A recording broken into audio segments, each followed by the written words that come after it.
All of us find ourselves navigating these difficult and trying times. The current global health crisis has led to lots of soul-searching as we think about an uncertain future. No doubt, our anxiety levels are high. For the Christian, understanding and handling anxiety has to happen from the perspective of the biblical narrative as opposed to the cultural narrative. Youth workers and parents have been given unprecedented opportunity to address anxiety with their children and teens. After all, they're worried. Dr. Ed Welch is a valuable resource to us all as we think about and address anxiety from a biblical perspective. Stick with us for a very practical, helpful, and timely discussion with Ed Welch on this episode of Youth Culture Matters.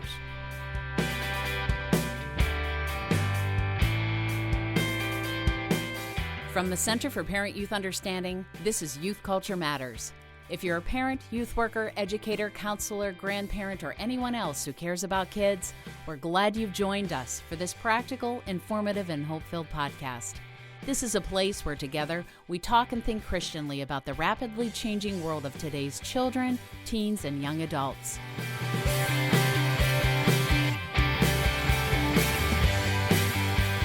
Welcome everybody to another episode of Youth Culture Matters, and we are putting together episodes now that were unimaginable in the past. We've talked about anxiety, but certainly with what's going on now globally with the health crisis, with the coronavirus, anxiety seems to be something that people are talking about a lot because they're experiencing quite a bit of it. And this is a great opportunity for us as a ministry and also for you as youth workers and parents to speak the truths of the gospel into the lives of your kids.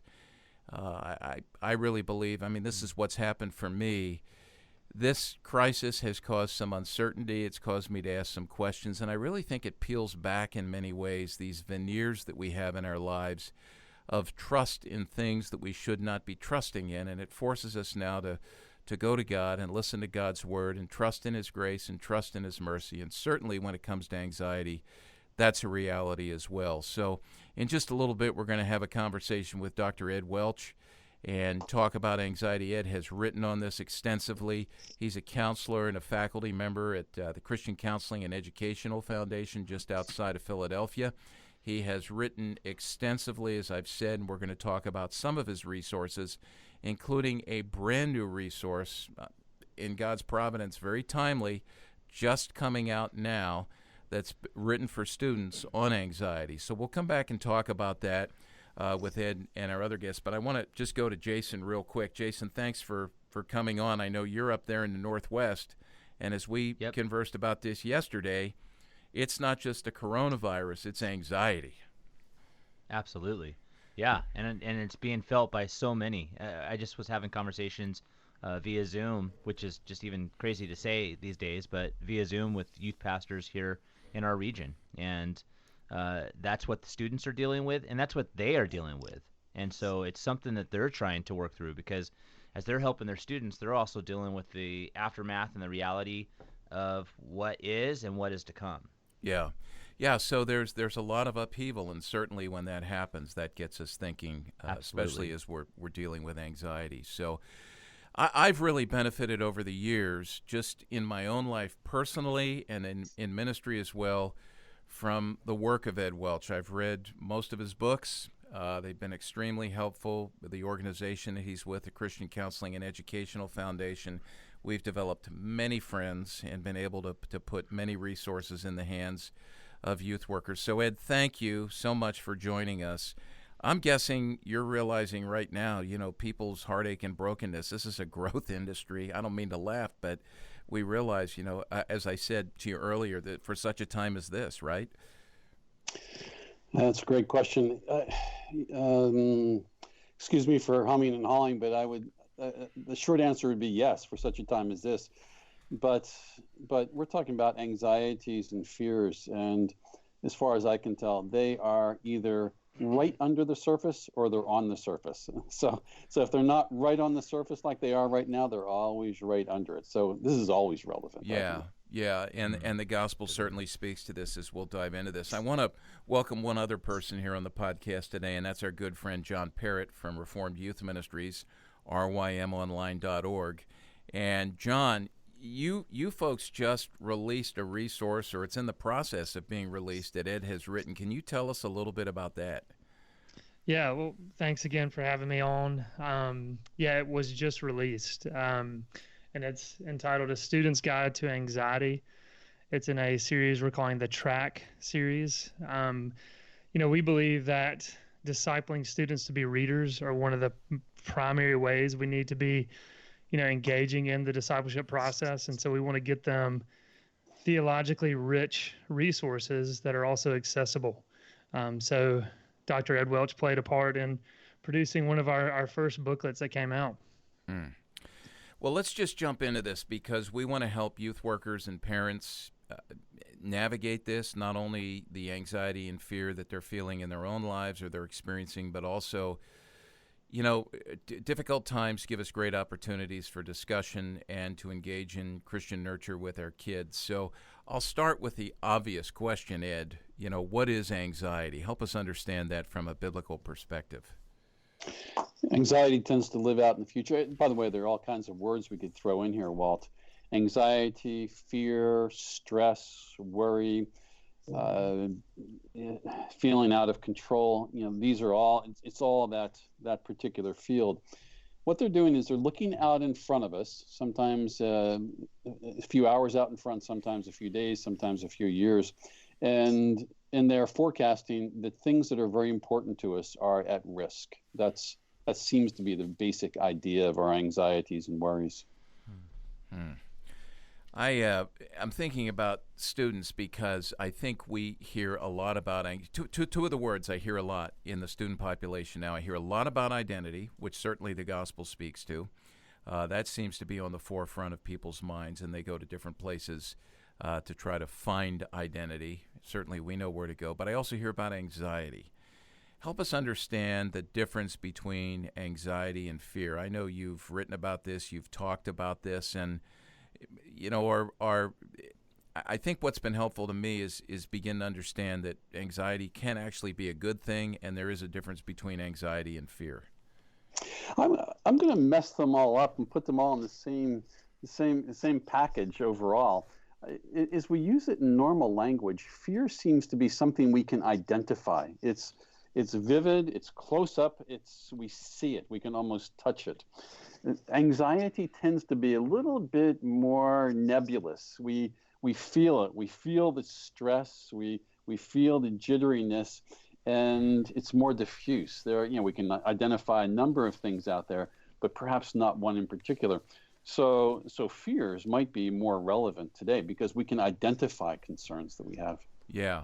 So I remember something I read or heard from you a while back just about the differences you said, and you just said this: fear is more identifiable. So, focusing on specifics. So for me, climbing a ladder. I mean, that's, as soon as I heard you say that, that's what I think about. That's identifiable. It's when I go to the garage and I'm pulling the ladder out, I'm already starting to get a little bit nervous because I know what lies ahead.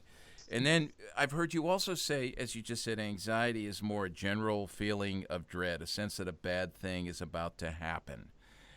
Theologically, help us understand that as well from the standpoint of our trust in God and our relationship with God.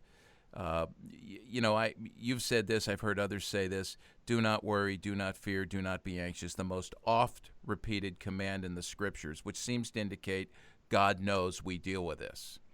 But go deeper in this with us for us and help us unpack that a bit.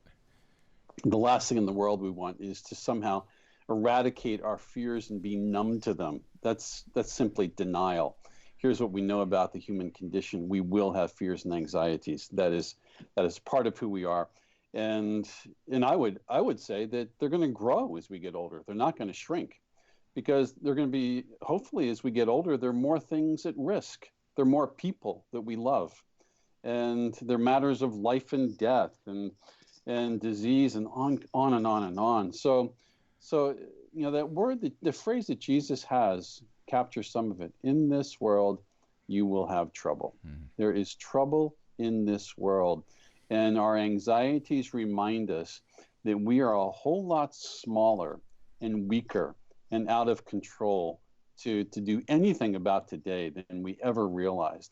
We have this myth that somehow we can make it through the day. We have it in ourselves to make it through. But our anxieties remind us of something, I think, a very important reality, that we are smaller and weaker and much more dependent on all kinds of people around us than we realize. Mm. And Jason and John, feel free to chime in if you have any questions or comments here. I want you to help carry this conversation, on behalf of folks, so that we're sure we're picking Ed's brain in ways that really connect with folks. As you talk about this in light of our current situation, what kinds of things are you hearing people ask with this health crisis, and what would you recommend to folks specifically related to this as they're trying to navigate their own sense of fear or anxiety, or that of their children and teens?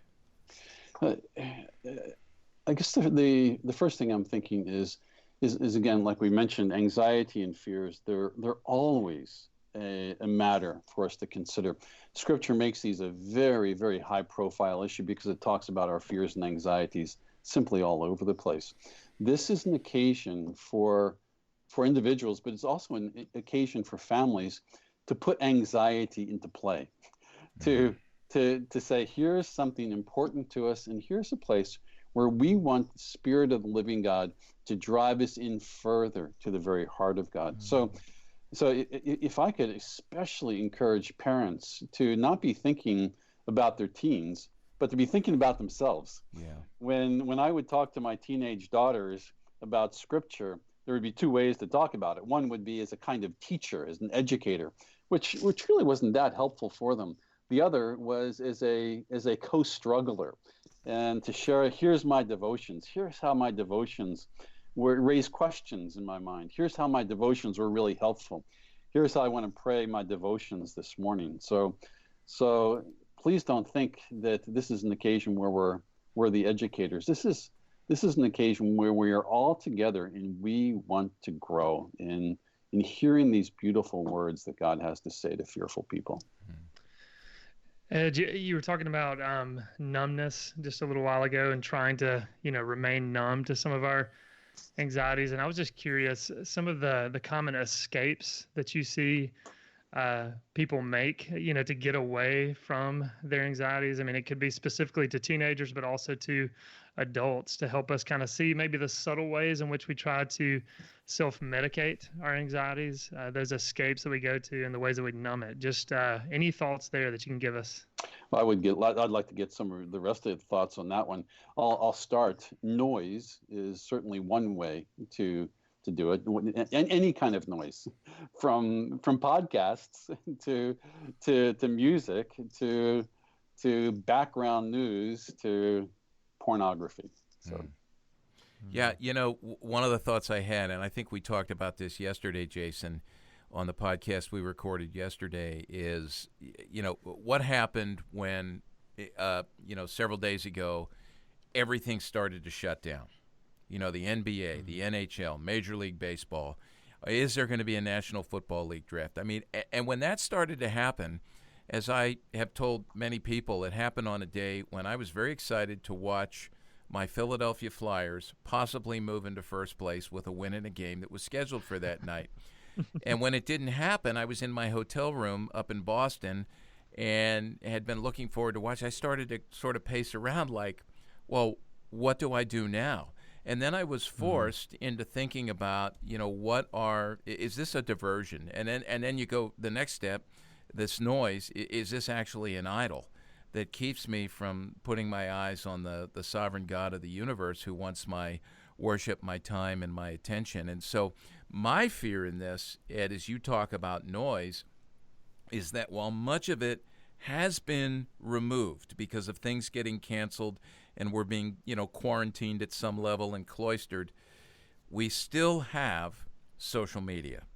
And I'm just afraid that's already been huge noise. We get lost in our screens. That's a diversion. We know we're trying to pull kids out of that. Now do we go from 6 hours a day, or are our kids going to jump into 12 to 14 hours a day?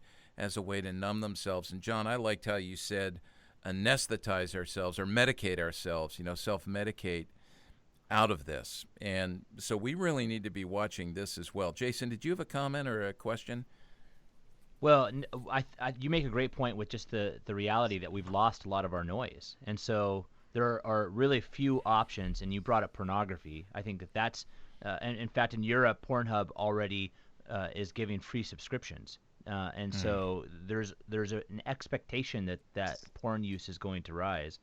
And I think with the loss of noise, one of the questions I would just want to know is, there are fewer things for us to notice in our kids and in ourselves. I really appreciate that you talked about being aware of what's going on in your own self. And so I just would ask, what do we need to be paying attention to, both in ourselves, now when we're at home with our families, and then maybe in our kids. And then we have youth workers that are paying attention not just to their kids, but to the kids that they've been discipling. Yeah, with youth workers, we're certainly thinking, how can fear be a module right now where it's an occasion for all of us to grow in it. If there's one thing that I think of when it comes to fears, it's very, very simple, but it's one of the hardest things to do. It's Psalm 62:8. It captures really the heart of Scripture and our very personal connection to the Lord. Pour out your heart before Him. Pour out your heart before Him. Fear has a tendency to either to be distracted or to frantically try to manage it. Well, since we can't manage this one, we prefer distraction. What the Lord does, which is characteristic of all really good relationships, He says, let's start here. Simply speak to me from your heart. And basically the question that you find throughout the Psalms is the Lord, this preliminary question where the Lord is saying, what is especially important to you? Tell me about the things that are important to you. That's what people who love you, that's what they do. They said, let's talk about something important to you. What is on your heart? So the Lord, who knows our hearts, it's valuable for Him that we put the things on our hearts into words to Him. Pour out your heart to the Lord. That's what I want to grow into over the coming weeks. So is it the dynamic of fear causes you to run, whereas when you turn to the psalm here, it's pouring out your heart, which is really more turning to God, and instead of running away, you're running to. Is that is that a way to address that? Is that one of the dynamics that you would hope we would be able to do in this time? You've captured a really nice way of understanding the Christian life. It's directional. It's we're moving toward ourselves and managing our own world, or it's moving toward the Lord. It's one or the other. And to simply speak our anxieties to the Lord is this wonderful process where we're turning away from self-management and other distractions, and we're simply doing the most important thing a human being can do. We are turning to the Lord, who hears and who responds and encourages us to say more, and on and on and on. This wonderful personal relationship. So this is good. I know we need to take a break, but just a takeaway from this first section here. One of the things you said, Ed, that really hit me, and I need to be beat over the head with this lesson all the time. You differentiated between a teacher, as a parent or a youth worker, and that is what we are. I would use, just from my own experience and the way I adopt that posture, I'd be more of a lecturer.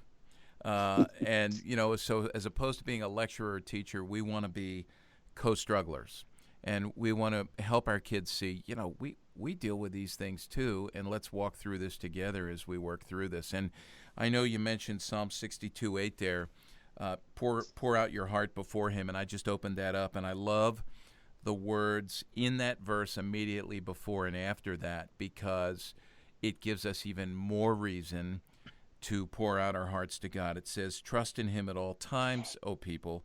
Pour out your heart before him. God is a refuge for us. God is a refuge for us. And just before we break, I just want to remind youth workers and parents what an amazing opportunity we have been given right now, because not only are kids hungry, not only are we hungry, but I think we're really self-aware of our hunger. And that's when we tend to hopefully move from the diversions and be more open to eating, the bountiful feast of God's Word that's before us with all these truths and doctrines. Well, let's take a break. We'll come back and continue our conversation about anxieties and fears with Dr. Ed Welch.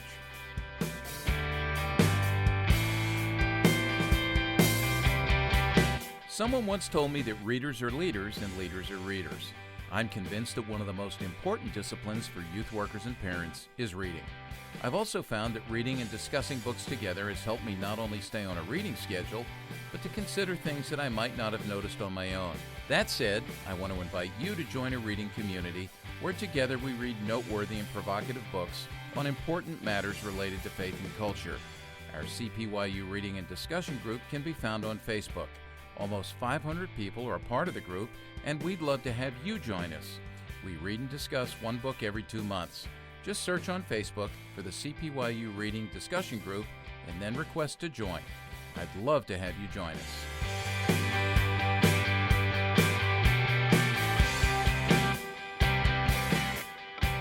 Well, welcome back to Youth Culture Matters. We're having a timely conversation that really has been not only occasioned by our humanity, because as Dr. Ed Welch has said, fear and anxiety are always there. It's part of the human condition, and that's certainly why the scriptures address it. But it's on the forefront of our minds right now because of the 24-hour news cycle, because of all the changes we've had to make in our lifestyles over these last few days and weeks related to the coronavirus, and who knows what lies ahead.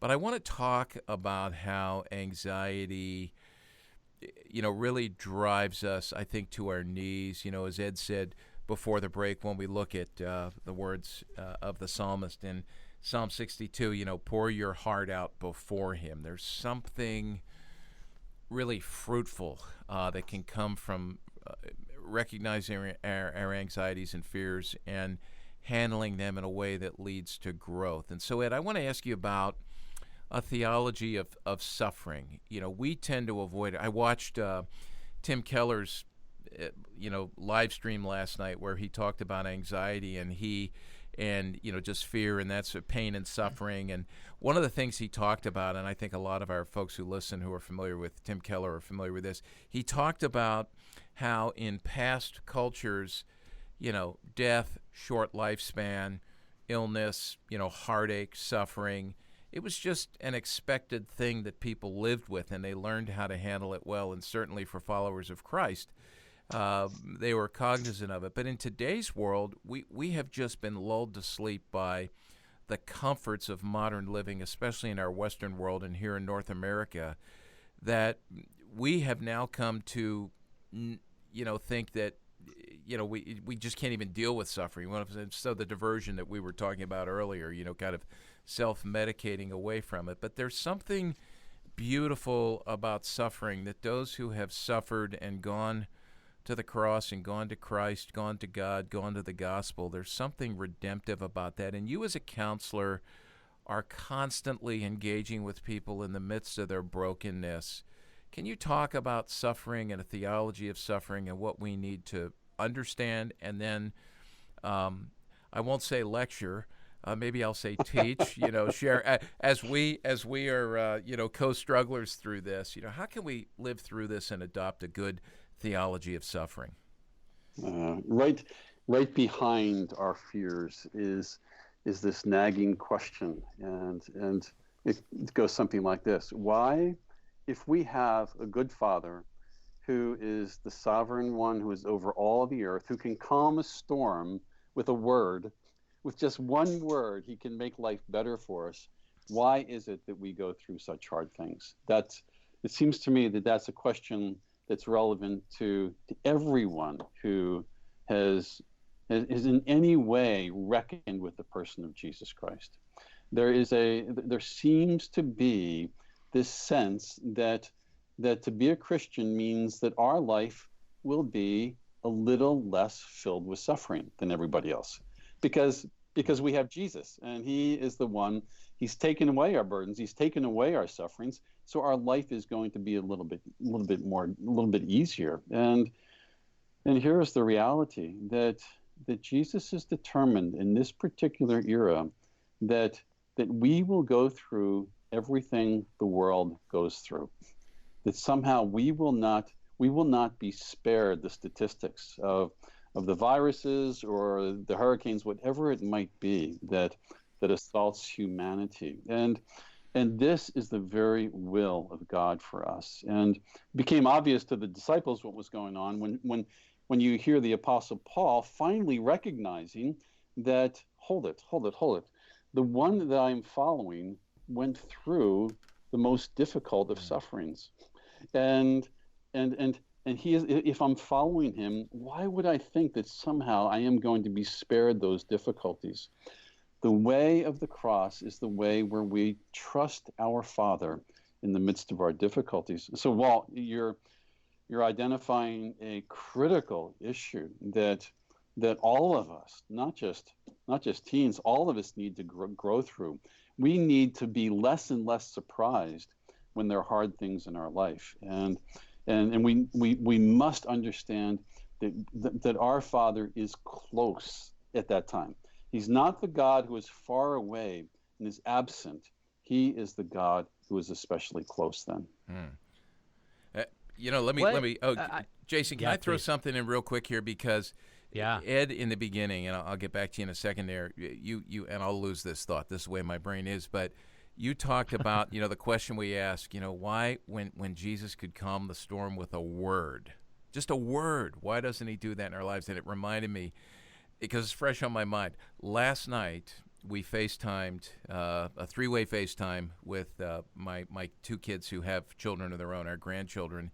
Then the 5 grandchildren are all age 6 and under, and we decided. I said to Lisa, "Hey, let's see if we can FaceTime, and at night they'll grab their Sally Lloyd Jones Jesus Storybook Bible. We'll grab ours. We'll read a story." So last night I chose the story, and it was The Captain of the Storm. And man, did that minister to me. The story from Mark 4 and Matthew 8, where Jesus calms the storm, as you said, Ed, with one word. But what's interesting is that, and you can, if you have the Jesus Storybook Bible, there's a great picture in there of this boat being rocked by the storm, one of the disciples hanging onto the mast, almost, perpendicular to the water, or parallel to the water, excuse me. The others are in there, just fear in their eyes. And Jesus is sound asleep in the front of the boat. He looks corpse-like. It's a wonderful picture. And the reality is that, we may be in the midst of the storm, but we also know how that story ended.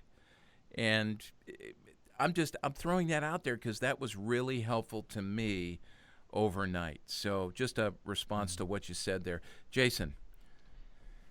Well, the thing that I think a lot about, because this happens in my own life, is I guess the way that I'm trying to phrase the question is, in my own life, I trust that the Lord is going to move. I believe in the story that we're speaking.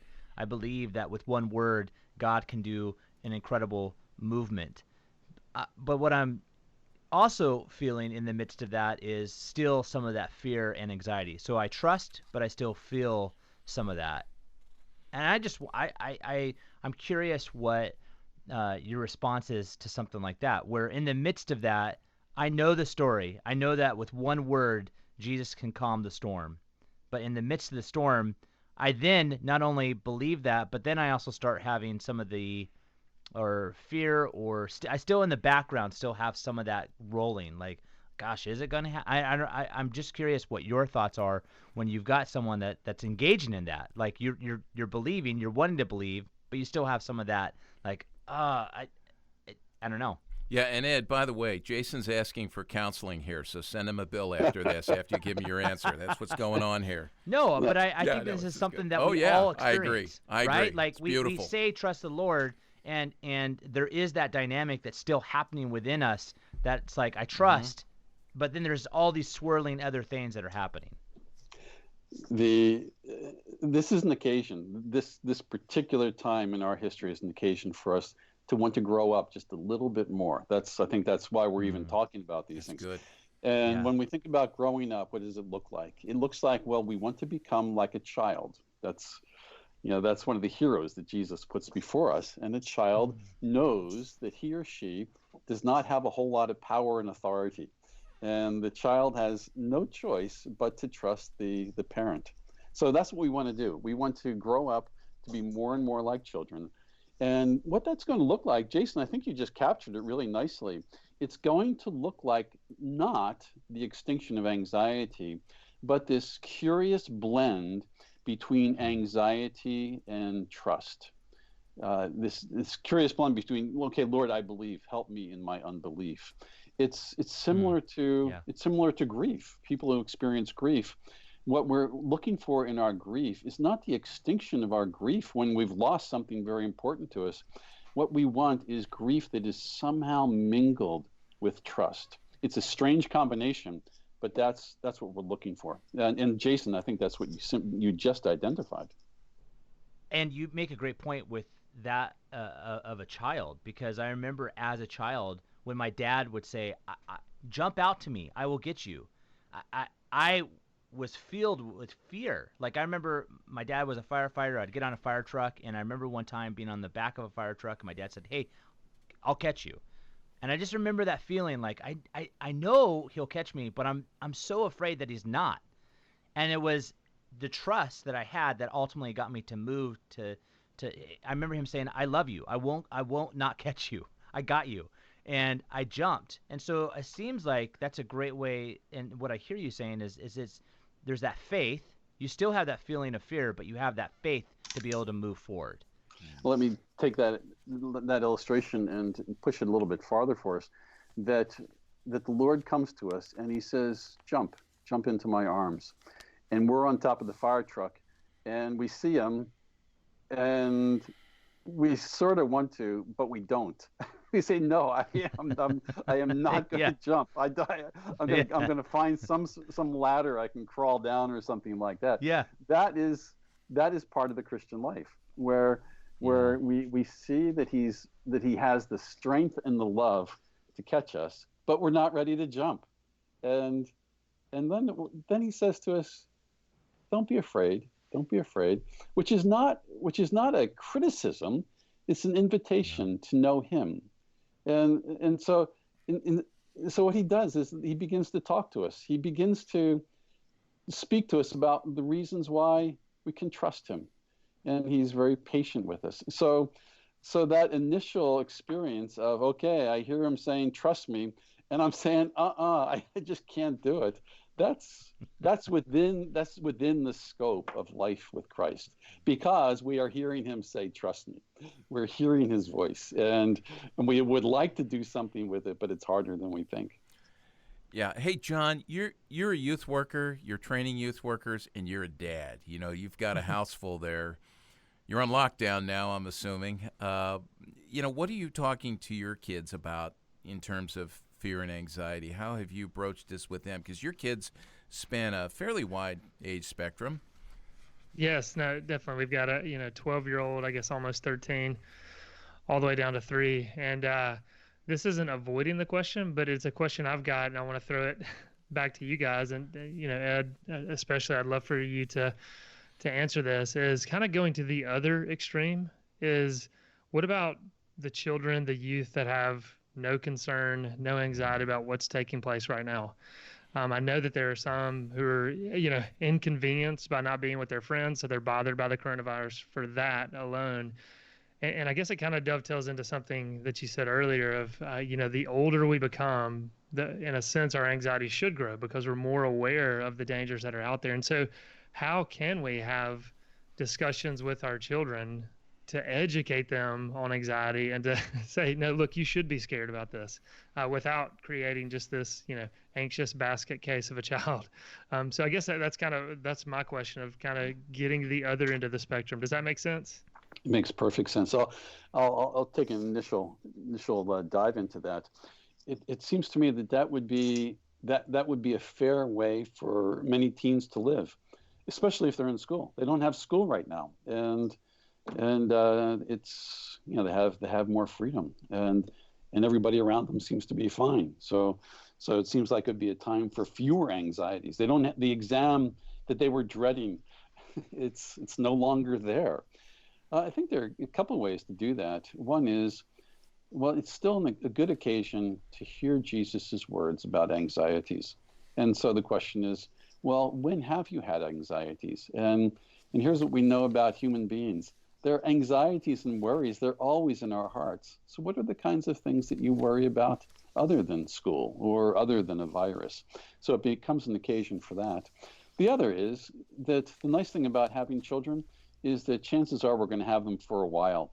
And if there are no anxieties today, there will be tomorrow. And so we can be prepared for when they come tomorrow. I like that, John.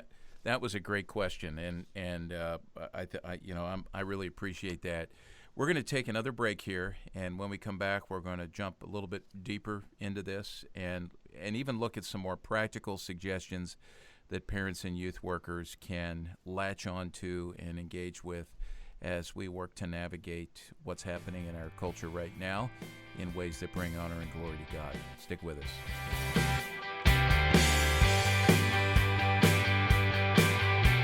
Here at the Center for Parent-Youth Understanding, we want to help you stay up to date on today's youth culture. One of the tools we've developed to keep you current is our weekly Youth Culture e-update. Delivered to you by email, our Youth Culture e-update comes to you in a format that allows you to easily scroll through and quickly choose those stories and resources that will be most helpful to you in your particular setting. To sign up for this free resource, go to our website at cpyu.org, scroll down to the bottom of the page, and enter your email address in the tab marked e-update sign up. It's that simple.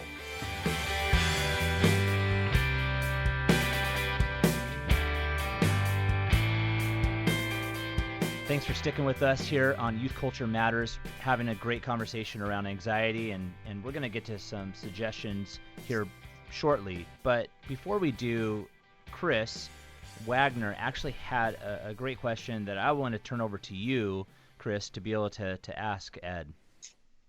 Sure. Ed, if you could help us maybe understand some of the difference between like rational fears and anxieties that we might all face about things versus some people who struggle with anxiety would have what they might call irrational fears. And they might even be able to identify that they're irrational, but they still struggle with those thoughts. And could you help us understand a little bit of the difference between those two? Yeah. My first concern would be if we think we have a rational fear, it makes sense. But are we willing to speak to Jesus about it? Sometimes when we understand something, I have a reasonable fear, then there's no reason to cry out to the Lord in the midst of it. With an irrational fear, by the way, when I think of my own irrational fears, I think they're all rational, of course. I think other people's fears are irrational, but my fears are all rational.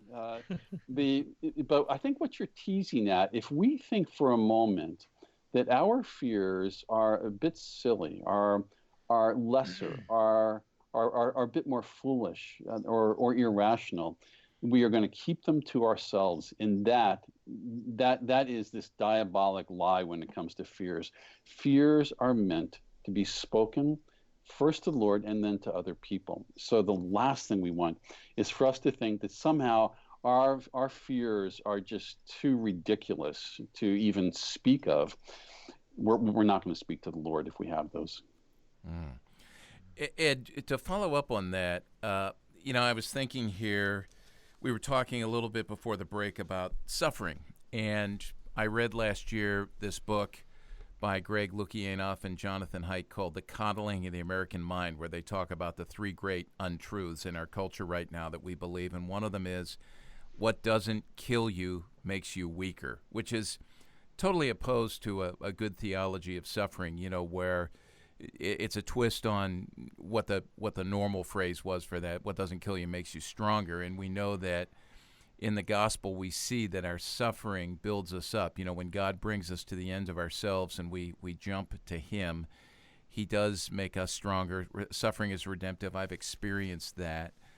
And that got me thinking about the need to preach the gospel to ourselves. Now, there's a connect there because in that book, those guys talk about cognitive behavioral therapy.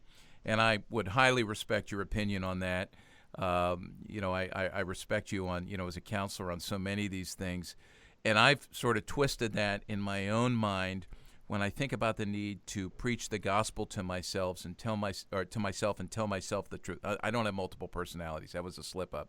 But preach the gospel to myself and speak the truth. I think of that as cognitive, gospel therapy maybe, to take a twist on that. Talk to us about that in the midst of our suffering, in the midst of our brokenness. Chris's question there, our fears, whether we see them as rational or irrational. Talk about the practice of knowing Scripture and preaching the gospel to ourselves in the midst of our fear and anxiety. That's a great question. Going back to your comment from that book, what doesn't kill you will make you weaker. I think that's very helpful for us to consider because we all know people and we've experienced in our own lives how difficulties and hardships have encouraged us, have strengthened our faith, and but the reality is that certainly the difficulties of life, as they keep coming at us, we begin to think, well, who is the Lord, and does He really listen, and does it matter? Does anything matter? And we feel even more alone. So the question is, how can we enter into reality to combat that particular experience? And well, let me throw it back to you in a second, but preaching the gospel to ourselves is I think ultimately saying the Lord is much nearer than we think. He's much nearer than we think. The gospel of Jesus Christ that is summarized as forgiveness of sins, the intent of that is that Jesus would be with us and we with Him, that He would be especially close. And when it comes to fears, this is the premier things He says. He says, Emmanuel to us, I am with you. So preaching the gospel to ourselves is a way to remind us that our sins do not separate us from the Lord, and He is the God who hears us. And when He hears us, it means that He is doing something. He's doing something. There are no such things as passive verbs in the kingdom of heaven. When I hear something, I hear it. I learn about it. Okay, I take it in. But it doesn't mean I'm going to act or do anything. When Jesus hears us, He is close and He is acting. The little book that was just released by RYM that you wrote, the track Christian Life Book, A Student's Guide to Anxiety, which I'm going to ask John towards the end here to tell us how to get a hold of that and get that in the hands of our students. I was reading that, and on page 17, you say something here, and I just want you to flesh this out maybe a little more. I know that it's fairly clear here, but I just thought this was so valuable. You write, I'm going to read a couple of paragraphs here. Listening to God is not always easy. Instead of speaking to you with a voice you can hear, He speaks to you in writing, as in a personal letter or a long text message. But that is not the hard part. Here's the problem. When life is okay and you feel like things are under control, you don't need Him. That was, 3-4 weeks ago, right? When you don't need Him, you don't bother reading the Bible or listening to Him. Then, when life gets crazy, and that's our now, you think He is far away because you haven't learned how to listen to Him. You forget about His texts. You think they have no answers, so you try to control your own life. You get frantic. You feel out of control. You fall apart. Does this describe you? Either way, when things are good or bad, listening is not easy. Anxiety and worry are a reminder to listen. That's your mission. Brilliant words. I so appreciate that. It's, I know you wrote this for students. I'm a student right now. This is so helpful. Just flesh that out a little bit. What you're saying there. Help us bring that home to kids. Well, I'm gonna go back to something we spoke about a couple episodes ago, which is our anxieties are an occasion to learn how to speak to the Lord. In human relationships, what are the best of human relationships? We want to know what's important. We don't want to simply know the events of a person's life. We want to know what those events were like for him or her. We want to know the important events and how those events weighed on their soul, how they tore them down or built them up. That's what we do in human relationships, and we do that in human relationships because that's the way the kingdom of heaven operates. The Lord invites us to pray, and so wherever we are in being able to listen and hear the Lord in the midst of our anxieties, at least this can be an occasion to remember that prayer is one of the most fundamental features of the Christian life, which it means we talk to Jesus. That's what we do. And it is the hardest thing to do. It is the hardest thing to do. And might this be an occasion for families to do those psalms? There are some psalms that don't have any requests to them. The psalmist simply pours out his heart. Might this be an occasion for people and families to simply practice, okay, Lord, this is what my day was like today. Here was the best part of my day. Here was the hardest part of my day. That's good. That's good. John? Oh, Jason, you were going to jump in there? No, go for it, John. Okay. Well, I mean, I was going to say, as you're saying that, I'm just thinking of it's chapter 3 in the booklet. It's entitled "Speak to the Lord." And I think it's just so helpful. I mean, one, this is written for students, so the entire chapter is, 4 or 5 pages, but just kind of walking the student through, okay, how do we talk to the Lord? How can we speak to the Lord?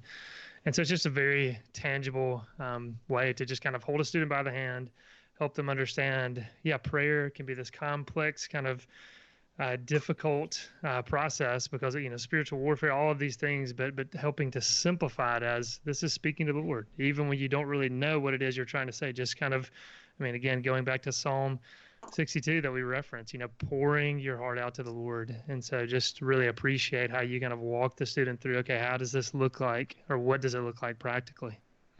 That's so good. Well, we're going to start to wrap up here, and John, I want to ask you to tell us a little bit. We didn't come on here for a commercial, but we do want to resource people, and we're talking about this little book you guys at RYM just released with Ed, that Ed authored. Can you tell us how folks can get that? And I'm going to recommend, if it is available, this is the kind of book that right now, youth workers, you have a tremendous opportunity through social media to minister to your students in groups, using social media platforms, and to build your discussions around felt needs right now that are right up at the surface, questions kids are asking. This might be the kind of book that you would use for a discussion that you could walk your students through to minister to them and take them deeper in their faith. So tell us a little bit about how to get this, John. Yeah, absolutely. RYM produced this in partnership with Christian Focus Publications, so people can go to Christian Focus Publications, I believe it's .com.org, to look at how to purchase that. Also, Amazon is a place you can pick that up, and I'm fairly certain it's only $3.99. It's a small booklet, and so you can kind of buy these in bulk. They're meant to be used as kind of small group discipleship tools or one-to-one discipleship. Or they're written specifically to the teenager, so it's something students can pick up and read on their own. But you can get like I said, Christian Focus Publications or Amazon to pick those up. Yeah, and what we do all the time, and people who listen to the podcast regularly, you know this, if you go to our homepage, cpyu.org, you click on the player for this particular podcast and you scroll down, Chris Wagner will diligently work to post everything we mention here and even more that would be helpful, so you can just click on those links and go right through. So there will be a link, John, to the christianfocus.com and then elsewhere. We're also going to send people to Christian Counseling and Education Foundation, where Ed is working. They have a host of really helpful resources, both online and booklets and things. As I travel, I am thrilled to go into churches where they have that rack, Ed, where all your little booklets are, and so many little helpful things that people need to deal with from a biblical perspective, the things that we face in life. Ed, I want to ask you, beyond this little booklet, I know you've written extensively. Would you just tell us about a couple more of the books you've written to resource us and help us navigate these types of things? I've written a few books on shame. They're not the only books I've written. It must seem like I have a lot of struggle with shame, and I mean, I'm sorry, with fear. When I think of all the books I've written on fear, I have a book. Well, I'm sorry, I don't even remember the titles of my books. So that's all right. I have some. How about I don't bother remembering them. Once Yeah. I've written, I don't remember the title. But I've written some things on fear, and I've written, I guess, 3 books on fear right now. It's because there's so many things that the Lord says to us that are so attractive in the midst of our fear. Yeah. They just fill up more than one book. So I've written a few different books on fear. I've written books on shame, addictions.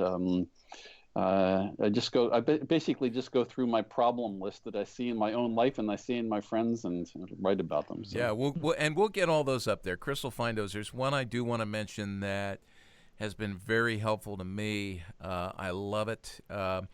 Your book, When People Are Big and God is Small, which is about fear of man. And, to get a handle on that. And that causes some anxiety as well, especially for those of us who are in the ministry world and, we're at times in front of people or we're leading people. That is just an excellent book that I would recommend. And youth workers, you should read that. Parents, you should read that as well. You can help walk not only yourselves but your students through that. So, Ed, let me give you this opportunity. A final word. You have. Let's imagine this is not happening, but let's imagine we've got all of North America listening right now in the midst of the coronavirus. Give us a good word, of encouragement, and help us gain some perspective here. I'll go with something small rather than something big. One of the things that we find in the Christian life is that change happens gradually. And Jesus alerts us to that he uses images of creation to talk about change. That as things grow so gradually in creation, so grow our own hearts. And it seems like one of the things we're doing now is we're saying, Lord, this is the perfect opportunity for us to be a little bit more still. And would you do your work of growing in our hearts? And would you do, Lord, one thing? And that's why I've been going back to prayer, where even in my relationship with my wife right now, that's one of the things that I want to grow in. I want to pray not simply before we go to bed, but I want prayer to be something that it's dotted throughout our day. So we're looking for just one small step of growth that the Lord does in us that we can then bring to our families. I love that. Jason, anything you want to say as we get ready to sign off? No, this has been a really good conversation. Yeah. Ed, thank you so much for your time. Yeah. John? No, yeah, I think we can leave it where Ed left us. That's excellent. So thank you. Excellent. Yeah, good. Chris, thank you, as always, for your role in this. And that was a great question you asked. I was really curious about the answer to that. I'll leave you all with this as we sign off, and it's just a perspective that's been very helpful for me. It comes from Psalm 119, which is long, and I love it that it's long because what it talks about is the beauty of God's Word, and David's words in Psalm 119 have really resonated well with me and ministered to me over the years. And a few years ago, I focused in on one that just jumped out at me, verse 71 in Psalm 119, that maybe is one that we can remember as we navigate these days. And he writes, "My suffering was good for me, for it taught me to pay attention to your decrees." So blessings on you all as you navigate these days ahead. We don't know what's ahead, but we do know that God is sovereign and in control. And so encourage you all to continue to pray and rest in Him. Thanks so much for joining us. Thank you, Ed, and we will be back again with another episode of Youth Culture Matters. Thanks for joining us for Youth Culture Matters, a podcast from the Center for Parent-Youth Understanding. If you'd like to learn more about today's youth culture, visit our website at cpyu.org. And if you have any questions, comments, or feedback, email us at podcast@cpyu.org.